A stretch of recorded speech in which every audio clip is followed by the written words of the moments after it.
अपने शोध के दौरान एक समुद्री जीव विज्ञानी ने पानी से भरे एक बड़े टैंक में शार्क को डाला।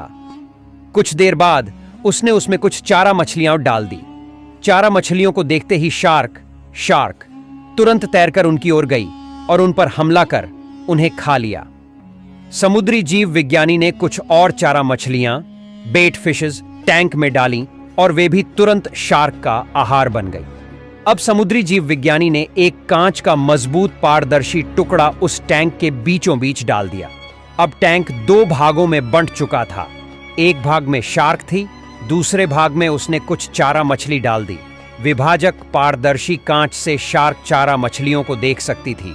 चारा मछलियों के देख शार्क फिर से उन पर हमला करने के लिए उस ओर तैरी, लेकिन कांच के विभाजक टुकड़े से टकरा कर रह गई।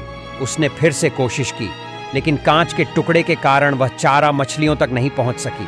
शार्क ने दर्जनों बार पूरी आक्रामकता के साथ चारा मछलियों पर हमला करने की कोशिश की, लेकिन बीच में कांच का टुकड़ा आ जाने के कारण वह असफल रही।